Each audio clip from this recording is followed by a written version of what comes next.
Hey guys, one of the things we all want when mixing our resin is to get that perfect mixing result and kick all bubbles out of our mixture. But sometimes it may be very challenging, especially when we don't mix our resin correctly.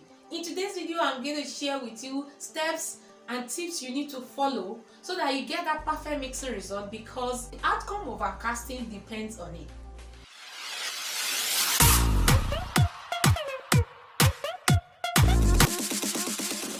Resin and Hardener, we have the option to measure the two into two separate cups, then add one to the other and mix.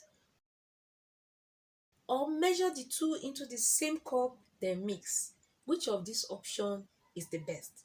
Or which one do you personally prefer? And how do we mix to avoid results like this? And even when this happens, what can you do with it instead of just throwing it away? Note that when mixing, we want to scrape the side, scrape the bottom, mix gently and steadily. But wait, before we get to this level, let's reverse a little so that we find out what are the basic things we need to know before we start mixing at all.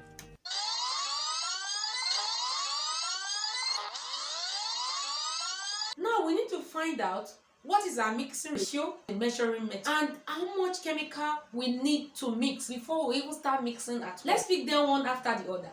Our mixing ratio and our method of mix can be found at the label part of A and B of our resin and hardener. When talking about the mixing ratio, different chemical comes with different mixing ratio. Depends on the manufacturer. It can be ratio 1:1, ratio 2:1, ratio 3:1, and so on like that. All you need to do is to check the information at the label part of your chemical before you start mixing at all. Let's say you have ratio 1:1. What does that mean? It means you have to take equal portion of part A and part B. If it's 2:1, that just means that you're taking 2 portions of your resin and you're taking a portion of hardener. Let's assume you need 50 grams of resin.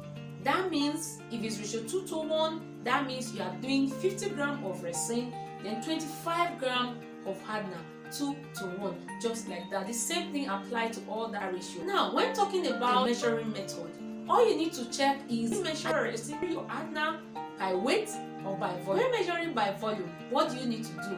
We have different kinds of measuring cups that can help us in this aspect. We have cups that have gradation at the side, which make things easy. What if you don't have cups that have gradations at the side? What can you do? Well, all you need to do is to get disposable cup just like this. And if I'm mixing at ratio 2:1 for my part A, which is my resin, I'll count 10 lines and mark it with my marker. And for my part B, I'm going to count 5 lines since I'm mixing at ratio 2:1, then mark. And I'll fill my chemical to this level. Now, how do you measure by weight? Measuring by weight and volume are a little bit different. Here with me, I have water and I have hardener. 2 of them are on the same level or have the same volume, but by the time I'm going to weight, let's see the difference.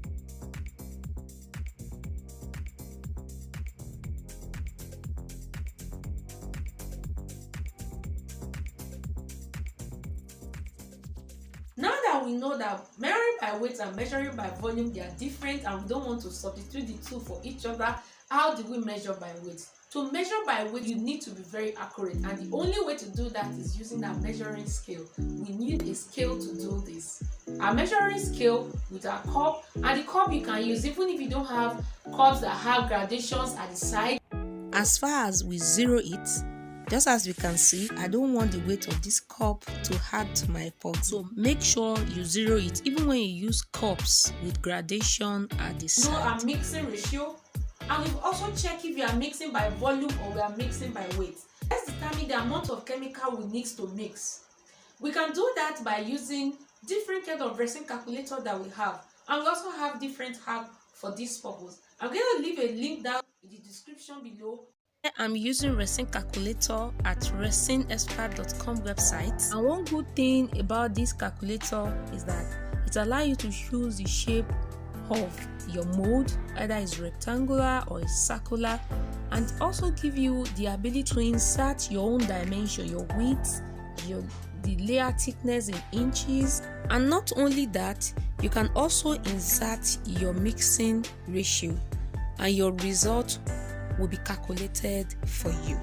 Another method we can use is using water or even rice to determine amount of chemical we need.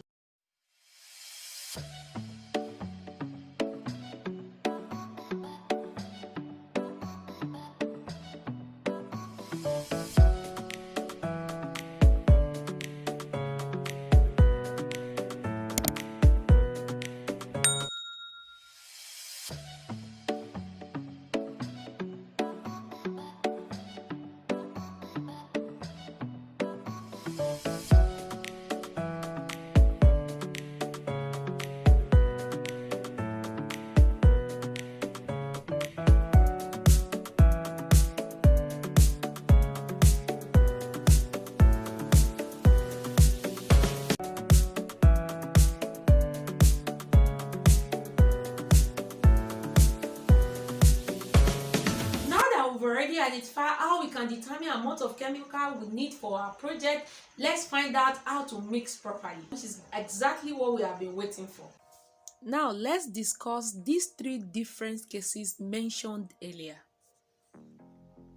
Here I have my resin and hardener to be 90, measuring the same cup at ratio 2:1, and I have my resin and hardener measured separately. My resin is 60 gram and my hardener is 30 gram at ratio 2:1. Now I'm going to pour my resin into the hardener so that I can mix the two correctly. Now I want you to see the difference, so that when we are measuring our resin and hardener into a separate cup and later add one to the other, we want to be sure if we're actually doing it correctly. Let's see what happened. Just as we can see, it's now 79. It's not even up to 90 gram again. I'm able to determine this because I'm using a scale. So you are not 100% accurate when you add one to the other. The best thing is to measure the two into the same cup and mix.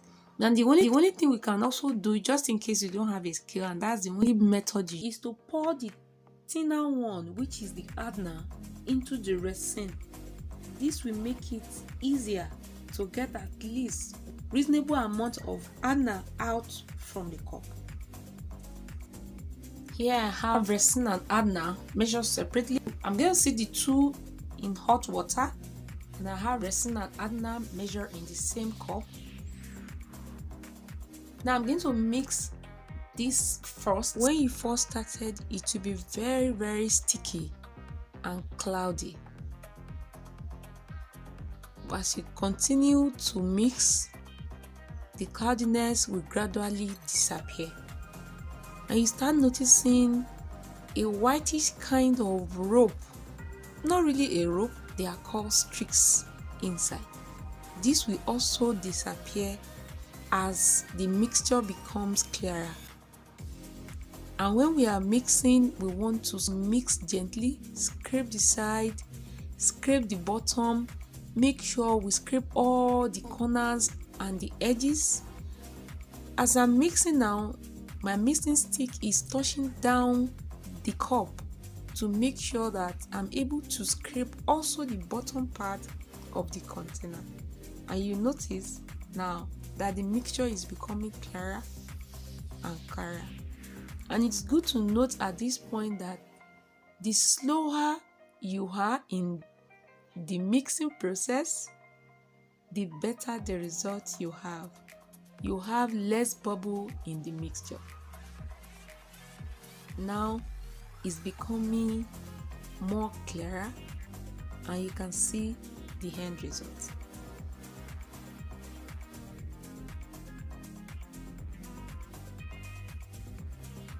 Now I want to start mixing the second part, which is the resin and hardener that I'll be sitting in warm water for like 10 to 15 minutes now. And I want to dry the water thoroughly from the cup. I don't want to get water into my resin.